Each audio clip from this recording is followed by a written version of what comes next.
That's Genesis chapter 5, starting at verse 1. This is the book of the generations of Adam. When God created man, he made them in the likeness of God. Male and female, he created them. And he blessed them and named them man when they were created. When Adam had lived for 130 years, he fathered a son in his own likeness after his image and named him Seth. The days of Adam after he fathered Seth were 800 years, and he had other sons and daughters. Thus all the days that Adam lived were 930 years, and he died. When Seth had lived for 105 years, he fathered Enosh. Seth lived after he fathered Enosh for 807 years, and had other sons and daughters. Thus all the days of Seth were 912 years, and he died. When Enosh had lived for 90 years, he fathered Kenan. Enosh lived after he fathered Kenan for 815 years, and had other sons and daughters. Thus all the days of Enosh were 905 years, and he died. When Kenan had lived for 70 years, he fathered Mahalalel.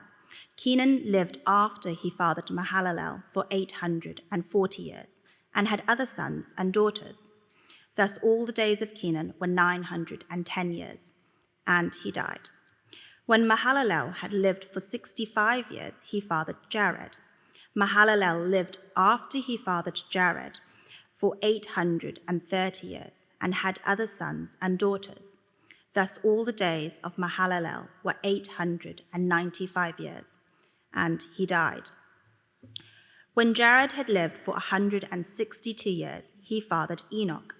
Jared lived after he fathered Enoch for 800 years, and had other sons and daughters.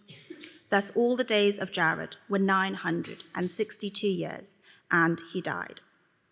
When Enoch had lived for 65 years, he fathered Methuselah.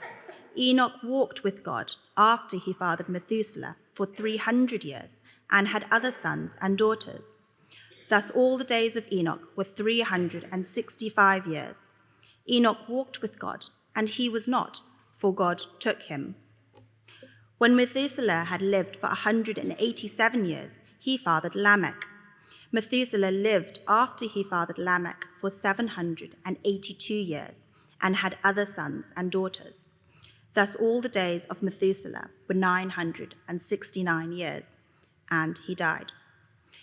When Lamech had lived for 182 years, he fathered a son and called his name Noah, saying, "Out of the ground that the Lord has cursed, this one shall bring us relief from our work and from the painful toil of our hands." Lamech lived after he fathered Noah for 595 years, and had other sons and daughters. Thus all the days of Lamech were 777 years, and he died. After Noah was 500 years old, Noah fathered Shem, Ham, and Japheth. Our reading continues on in Genesis 6 on page 5, and we're reading Genesis 6 verses 1 to 8.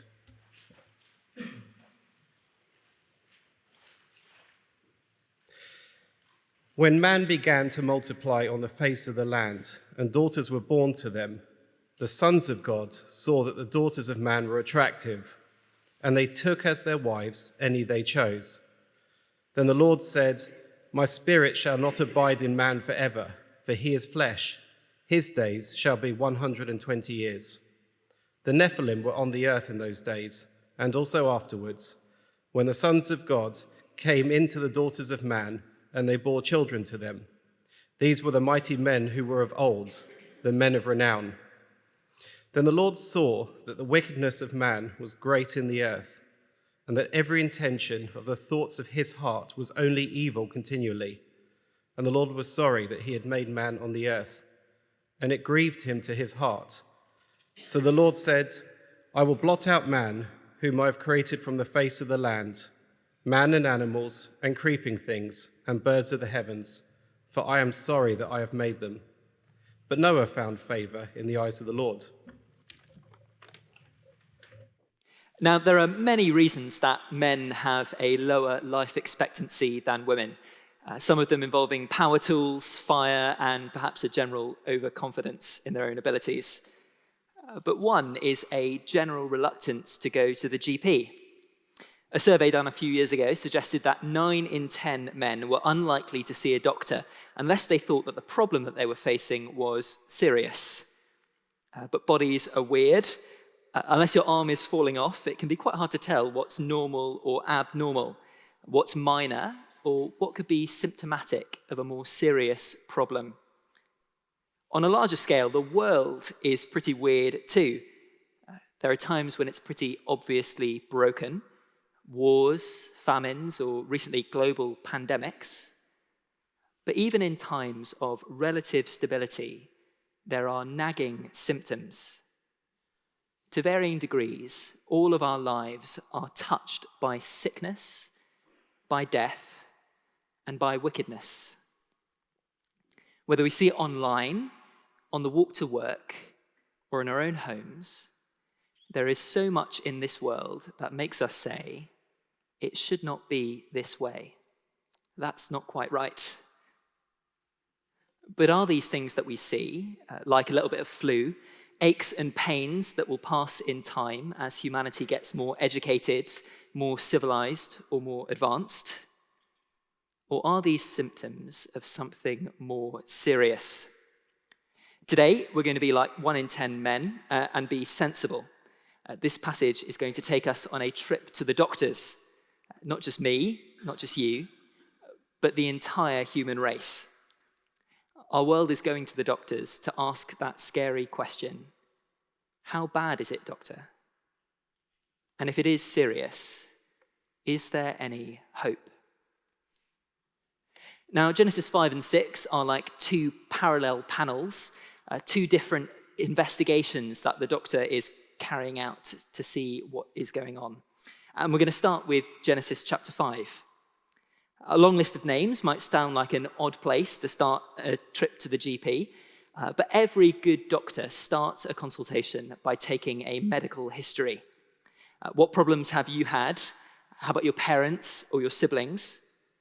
Think of this genealogy like a special medical history going right back to the very start of creation. And it really does start at the very beginning. Look down with me at chapter 5, verse 1. This is the book of the generations of Adam. When God created man, he made him in the likeness of God. Male and female, he created them.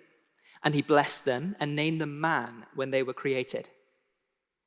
We're hearing echoes of Genesis 1, humanity created in the likeness of a good God and placed in a good world and blessed to fill, to multiply and fill this world. And at first, things look very promising for Adam. Look down at verse 3. When Adam had lived for 130 years, he fathered a son in his own likeness, after his image, and named him Seth.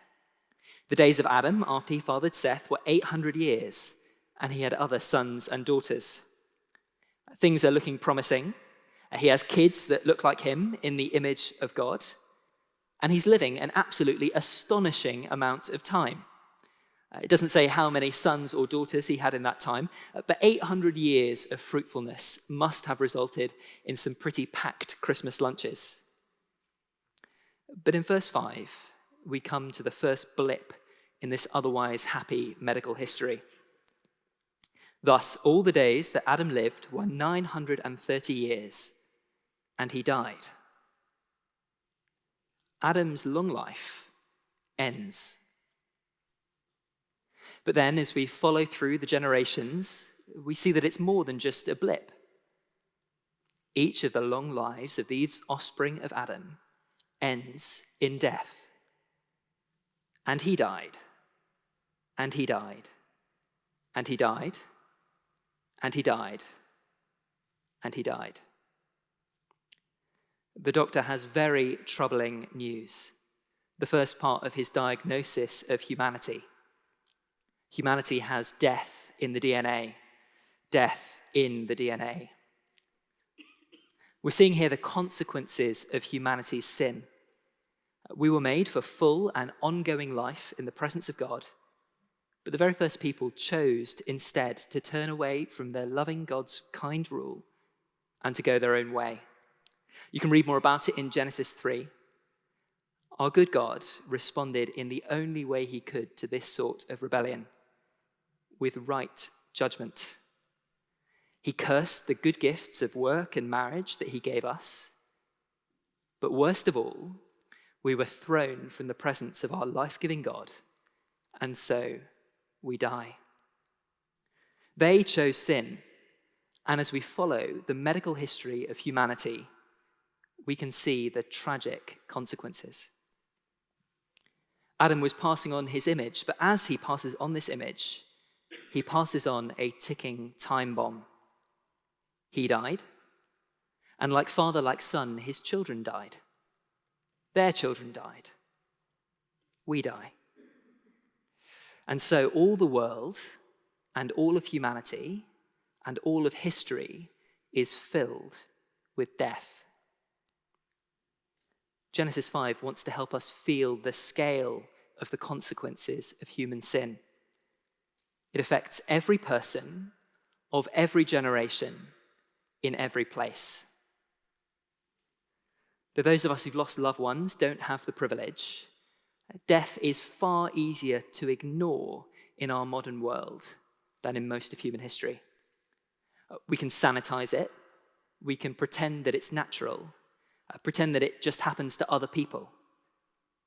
But for all of our technology and all of our progress, humanity has not and will not solve the tragedy of death. Humanity has death in the DNA. But the doctor's exam isn't done quite yet. We're moving on to Genesis 6, the second part of this doctor's investigation. And he's noticed some troubling behavior if you look down at chapter 6, verse 2.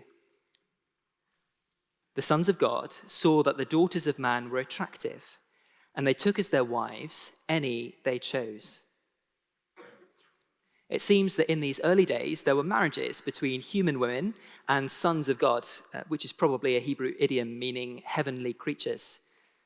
The language is meant to remind us of the fall of Genesis 3.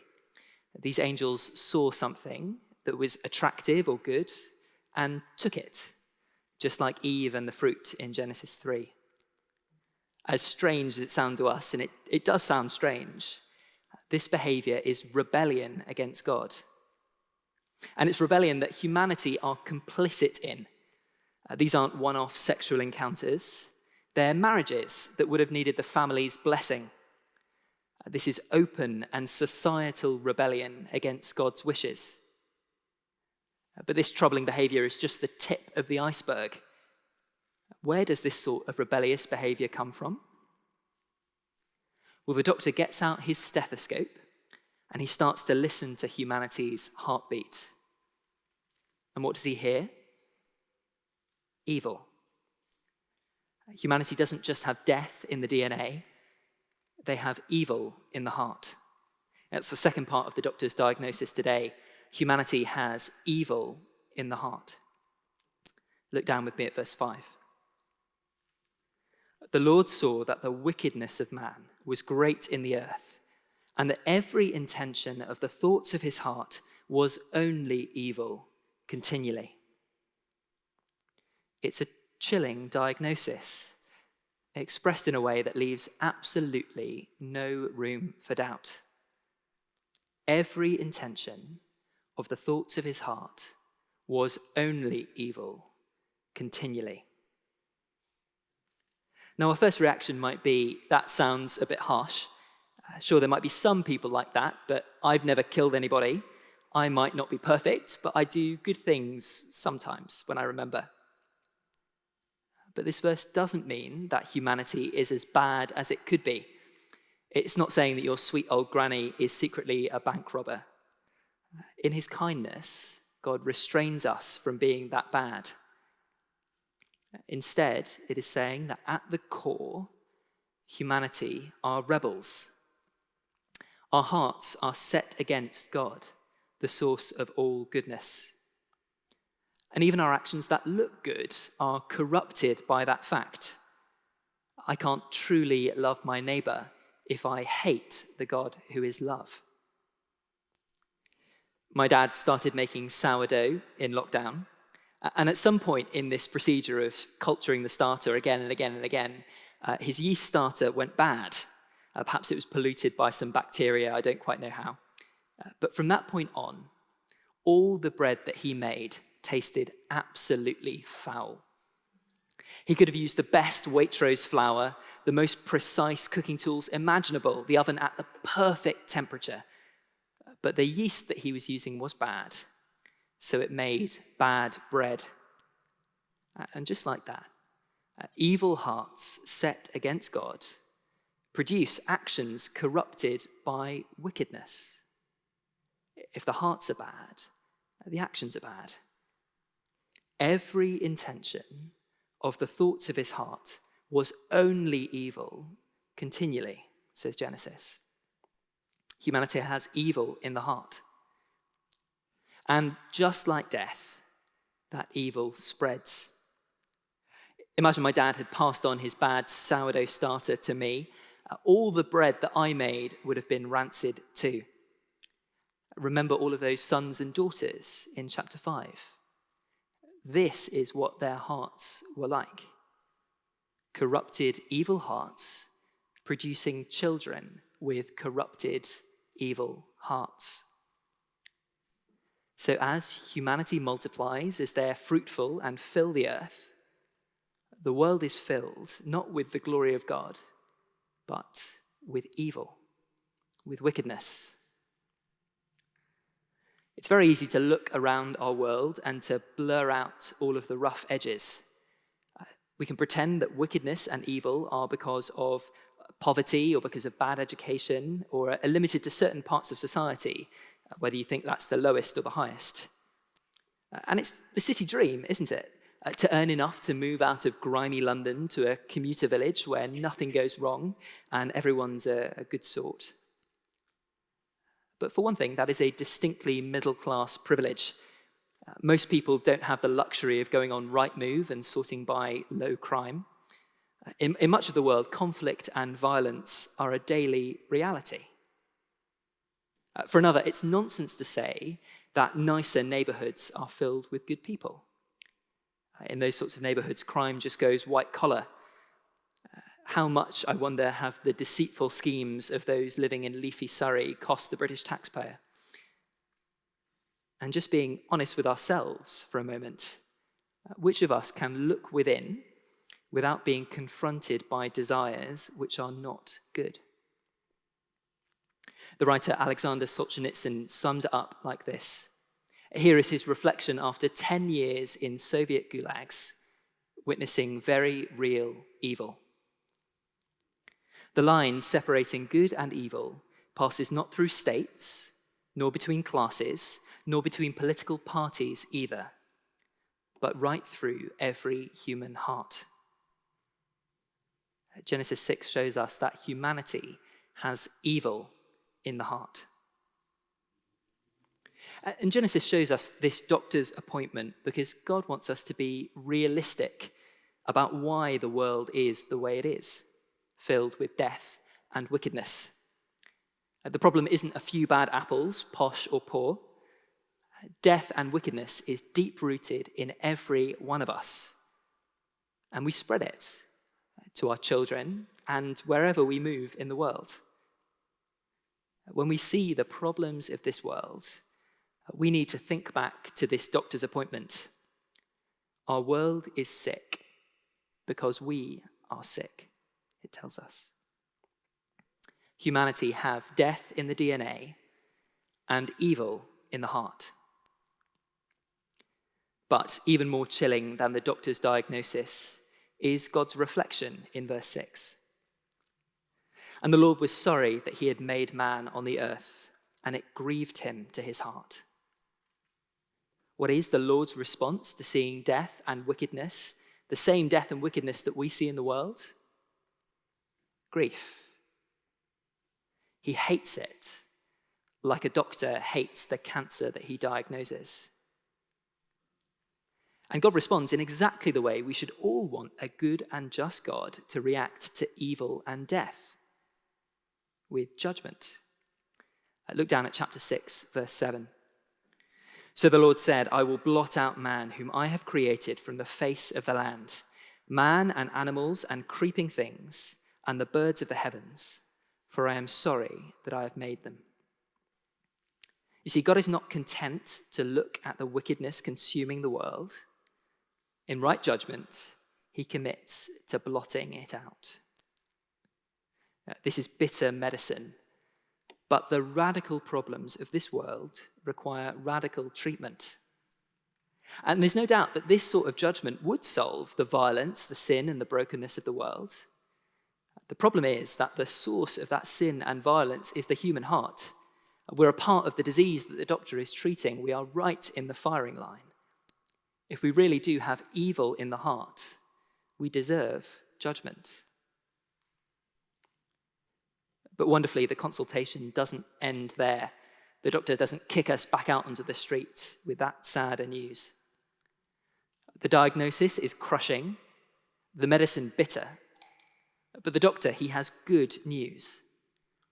God looks at the world gripped by death and wickedness, and he offers hope. God offers hope.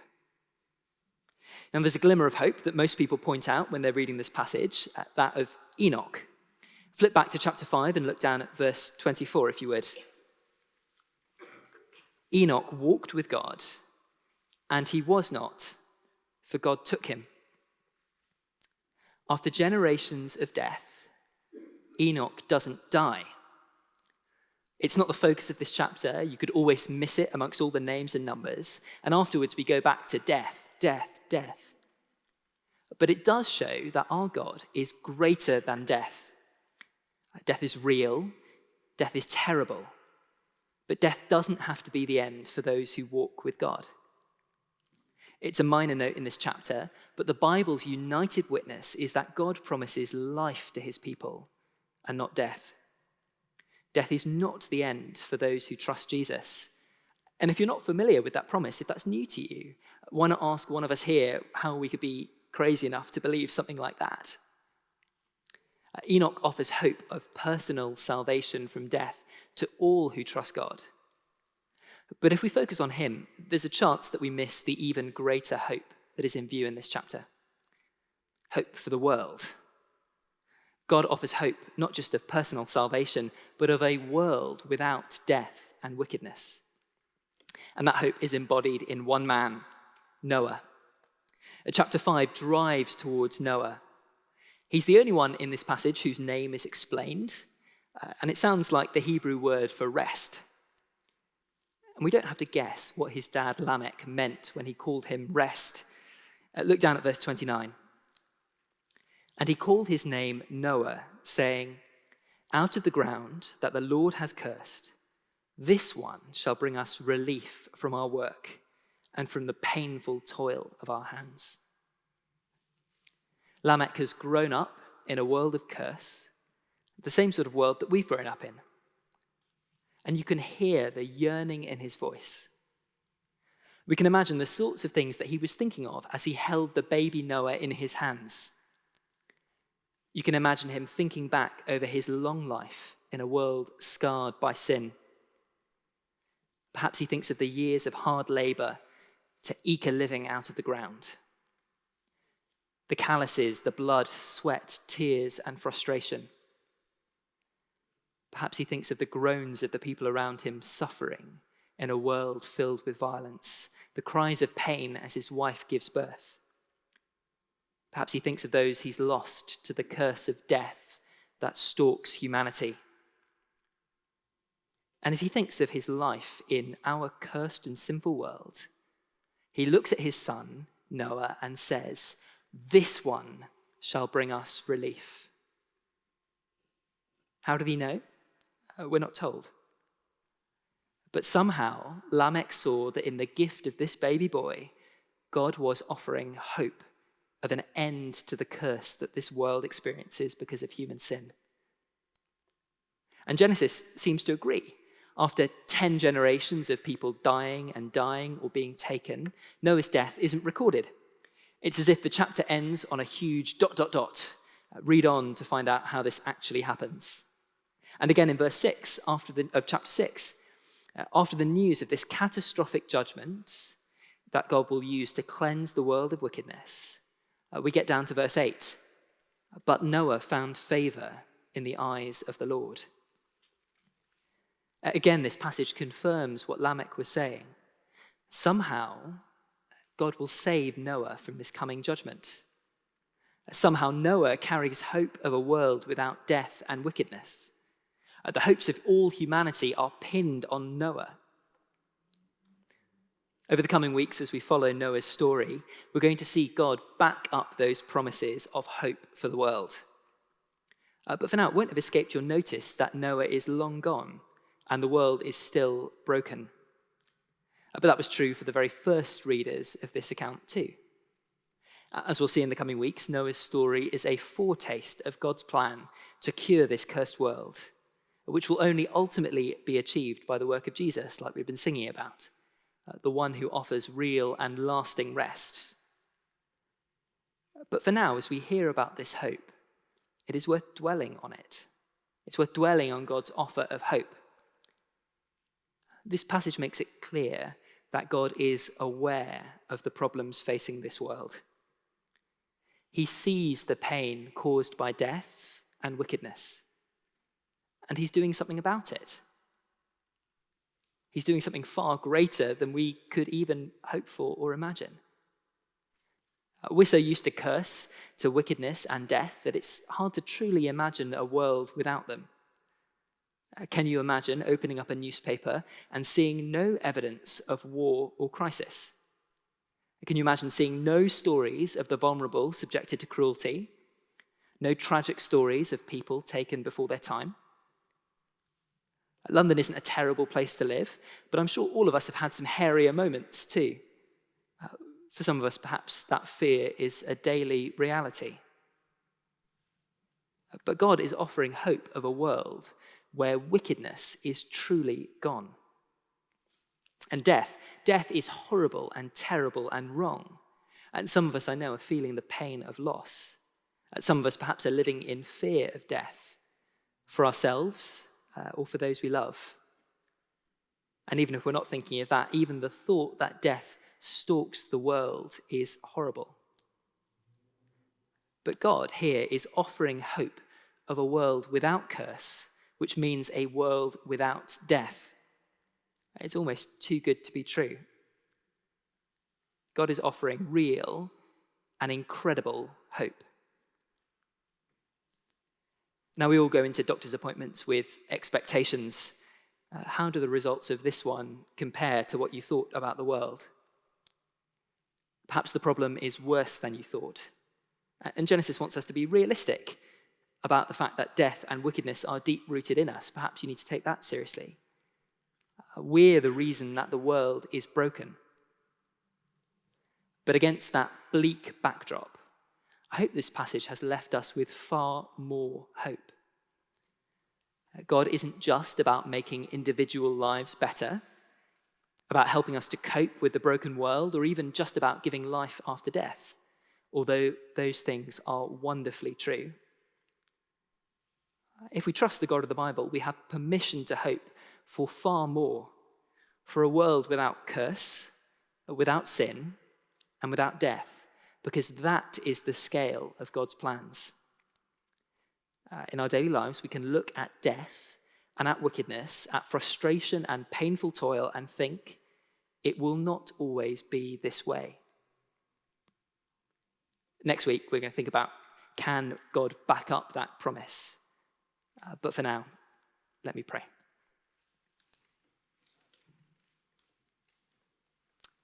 Heavenly Father, thank you that you do not look at death and wickedness unmoved, but set out to do something about it. Please help us to cling to your offer of hope and to look forward to that day when Jesus will bring an end to death and wickedness. Amen.